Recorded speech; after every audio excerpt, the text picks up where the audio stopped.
Ladies and gentlemen, welcome back to the channel and welcome to our match reaction for Celtic 1, Bayern Munich 2, the first leg of our UEFA Champions League playoff round game. Yes, that's right, Celtic in the knockouts of the UEFA Champions League, and with a knockout performance. You know, usually we're expecting to come on here after a game against one of the big boys, doom and gloom, talking about the mistakes and what we've done wrong. And don't get me wrong, tonight wasn't perfect. Of course it wasn't. There are still mistakes to talk about. There are still moments in that game which were frustrating and perhaps held Celtic back from an even better result tonight. But to cut to the chase, a Celtic performance I'm very proud of, a Celtic performance that keeps the hope alive, and a Celtic performance that once again proves that Brendan Rodgers should be backed and backed and backed more and then more and even more. Because it was a very, very impressive performance from Celtic tonight. One that leaves us just a little bit short of what could have been a historic night at Celtic Park. But ups and downs to cover. Stay with me, bear with me. I'm going to try my hardest. I always hate these match reactions. I still feel like half of my brain is in Celtic Park. But nonetheless, we'll try. You know what to do. Hit like and subscribe. That would be much appreciated. We have a lot to catch up on, don't we? Celtic 1, Bayern Munich 2, as I mentioned. Celtic, I thought, were great tonight. I just want to make it crystal clear. I don't have a lot of negatives to talk about from tonight's game.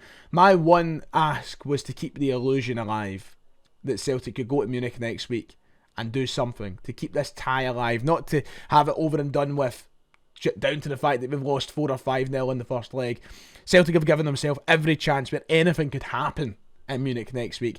And I think that we've seen against Bayern tonight that anything could happen. Because they weren't great. And I think they were there for the taking.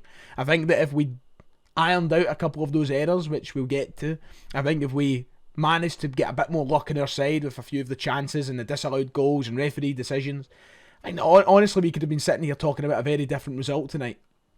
I think that Celtic were the ones that could leave that park with their head held highest. Genuinely. I do believe that, and you might not agree. That's the whole point in these videos, you know. I like hearing the opinions of everybody and what you picked up on tonight's game. But leaving Celtic Park, I left with an immense feeling of pride.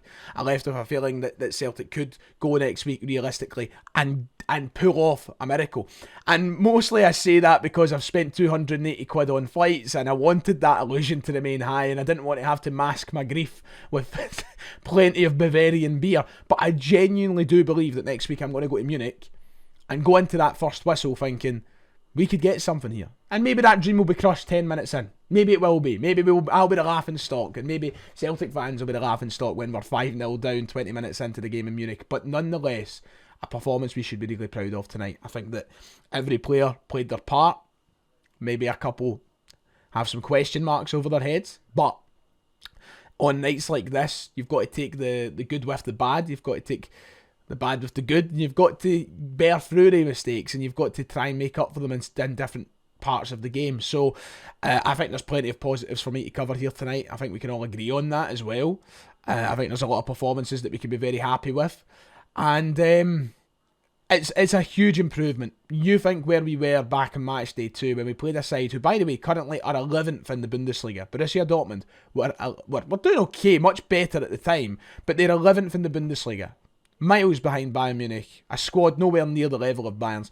They beat us 7-1. 7-1. Granted, it was in Germany, but they beat us 7-1. We then went on to beat a side who were one of the favourites to win the Bundesliga at Celtic Park in RB Leipzig. And we went on tonight to play the team who are currently 8 points clear at the top of the Bundesliga. And I think in certain points of the game outperformed them. You think of that development, you think of where we're going. Honestly, just really happy that we've left with a positive-ish result tonight. So let's do what we normally do. Let's go start to finish. Let's try and get through it all. I feel like there's so many different things I won't even get to cover tonight in the space of 15 or 20 minutes, but I'll give it a bash. I mean, you talk about the start.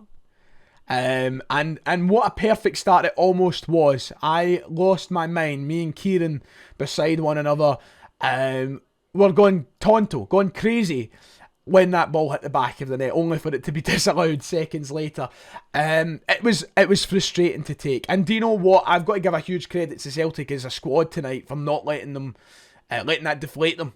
as the night went on, because I think it's so easy to get down and out after that. But we kept going, and of course we had to deal with Bayern having the lion's share of possession in the game and having to deal with them basically dictate the tempo. But what we didn't do is let the head drop. I think that we kept the ball when we could, and we obviously tried to press Bayern when we could. But after a start like that, and after facing the disappointment of going a goal, having a goal chopped off, it's so easy just to see Celtic collapsing in themselves. And I think we've seen that a number of times over the years, where Celtic have had moments of brilliance and then they've let it go to waste because the heads have dropped. And they didn't let that happen. It's a great finish from Kuhn. It's a shame the manner of how the goal was disallowed. I understand why the goal's allowed, and I agree that the goal probably should have been disallowed, but it's just so frustrating that is the case. We were so close to really ramping them up. I guess the way that you can maybe look at it is, if we scored that goal and it was given, maybe Bayern changed the whole approach. Maybe Bayern are almost PSG-like in the sense that we've poked the bear and they really go for it after that. Because it took Bayern time to get into it. So I'm not saying it was good that the goal was disallowed, not by a long stretch. I would have rather that goal been given. But what I am saying is, maybe in an alternate universe, that goal really brings something into Bayern. And yeah, it's a gutter though. It's an absolute gutter. But Bayern start feeding themselves into the game a wee bit. They start seeing more of the ball. Celtic are not without their chances and not without bits of possession in the game. But nonetheless, Bayern obviously start seeing a lot of the ball, and I thought we deal with it really well for the vast majority of the first half, right up until the 45th minute. Celtic dealt with things really, really well.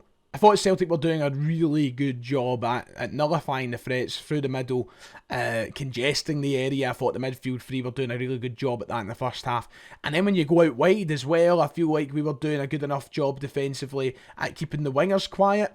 And there wasn't a lot of moments in that first half where I was heart in the mouth, kind of going, thinking that Bayern were about to score. Now, it's much more difficult for me to say that when I sit at the other end of the stadium, and it's a bit harder to read the game from section 412 when things are happening up at the Jock Stein end. But I generally think that we handled things well, and as I said, I thought a big part of that was the way that we managed to congest the field. We were dealing with set pieces. But one thing I will say is, and I don't know if anybody will agree with this is just a random thing that I picked up on tonight's game, and I think I've said to myself in a few European games, does anybody think that our clearance ability is quite weak? I don't know, it sounds a bit daft saying it out loud. Now that I'm saying it, I'm like, shut up, Ryan. But I don't know, I feel like our headers don't go as far as the average header. When I watch games across the continent, down south, and anywhere else, even in Scotland, I feel like when I see a defender head the ball away from a corner or a cross, the ball goes for miles. And I feel like we head it like just a few metres out the box to a Bayern Munich player. And you know what, at the end of the day, it's about dealing with the cross and being the first to a cross. That's all that matters. I don't care if it goes fucking 5 yards away or 50 yards away, as long as you're dealing with it. But there's a part of me going, every header from dealing with crosses seems to be going fucking nowhere. But I thought we'd done so well. Defensively, we were getting towards the end of the half, and I'm thinking, 0-0 at half time. That's fantastic. I certainly don't want to make this a match reaction where I get on the back of any one particular player, especially after what seems on the whole a more positive night for Celtic. But it was one of those nights again for me that just... And look, if you sit up in 4-1-2, you would have heard me tonight. You would have heard me. Anybody that sits around me, after this goal goes in, I did not hold back. I was very angry at Greg Taylor. And I think it was easy to be very, very angry at Greg Taylor. Because Taylor didn't have a great half in general. I think he was the one, and it's the reason he gets hooked, I think, because he had a poor game. Let's just call it how it is. I'm not going to beat around the bush. I'm not going to give him any sympathy here. He had a pish game, and he was the weakest link on that park for Celtic, by a country mile. Right? By a country mile. And the manner of how we conceded that first goal is so frustrating, especially when you think of it as it was the last kick of the half. And he had one more, and do you know what? His defending was solid enough up until this point. It was fine. And then this really lets him down. And for me, it's just another one of those moments that indicates that he's just not the left back for this level. He was hooked at half-time in Dortmund for a reason. He's been one of the weaker performers in the Champions League for a reason. Because I just think this level's one too high for him. When you play these big boys, when you play the bigger sides, it's just too high for him. And I apologise to any huge Greg Taylor fans who might be watching this, but the evidence is there again tonight. And not only that, 3 times he passed the ball out the park tonight. Now, I'm sorry, if you've played your whole career as a left back, your whole career, and you're in their prime years, 26, 27-year-old, whatever it is now, 28, when you're in those years of your career, especially at this level, you cannot be constantly passing the ball out of bounds. And I'm sorry, I will not hear, oh, it's tough when you've got pressure on you and blah, blah, blah. No, you're a professional. You should be keeping the ball in play. If you're trying to pass the ball along the line, you've played as a left back your whole career, you should be keeping the ball in the fucking park. I just want to come across it because, do you know what? I never usually use visual aid when it comes to these match reactions, but I've not got to watch this back yet. I need to watch it again. I've only remembered it in person. This is terrible defending from Taylor. And UEFA, I hope you don't flag me up for this. I really hope not. But look, that's shocking. Both, not just his positioning on the ball alone is really bad. Where is he? And this is one of Taylor's continuous problems in Champions League football, where he gives players a world of room, and he's given Michael Elise here just this, it's Davy Weir-esque and just he's just not tracking the ball or the man properly. He's turned, I mean, look at that, just the face frame alone, and the finish, don't get me wrong, the finish, tremendous, unbelievable. It's almost Mudryk-like. Remember Mudryk's goal for Shakhtar, where he's just given Schmeichel no chance, just like Mudryk gave Hart no chance. It's like, you know, the finishing is freak level finishing, and it's a killer. And that's just that is the worst way to send us into the half, and it all comes from very, very rookie-esque defending from Greg Taylor. And that's, look, I don't know how much of the game changes. I really don't know how much of the game changes if Greg Taylor doesn't make those mistakes there. I don't know if being 0-0 at half-time changes the whole complexion of the game. I don't know if it means Bayern go up and score very early in the first half anyway. I don't know. But it's poor, it cost us big time, and it sent what was a very positive first half, and a very positive feeling going into the first half, to a very sour one. And I think that impacted us, because we start the second half really poorly. Not with the same energy or sort of venom as we did the first. We started just much, I thought it was a bit damper. Granted, we tried to get up the park early again, but it just didn't have the same effect. We conceded set piece after set piece and were punished. And it's poor defending, just to once again come back to our reference point here, because I think it's quite handy to look at it. Harry Kane should not be in this. Harry Kane, by the way, arguably the best striker in Europe over the past 10 years. He's in that conversation. Might not be, in your opinion, the best, but I think he's certainly up there. You know, he's up there with the likes of Robert Lewandowski and Karim Benzema, guys like that. He's scored a shit ton of goals. To leave the most clinical striker in Europe open like this, at the back post of a set piece, is criminal. I don't know whose job it was initially to look after him, because Engels follows his man here, Taylor's sticking to his man, Johnston seems to be the one who doesn't necessarily, his job is to mark the back post. Johnston seems to be the one for me who doesn't have, I don't know, he looks as though he's a bit, he's just kind of trying to deal with a cross, and in doing so we've left an extra man there.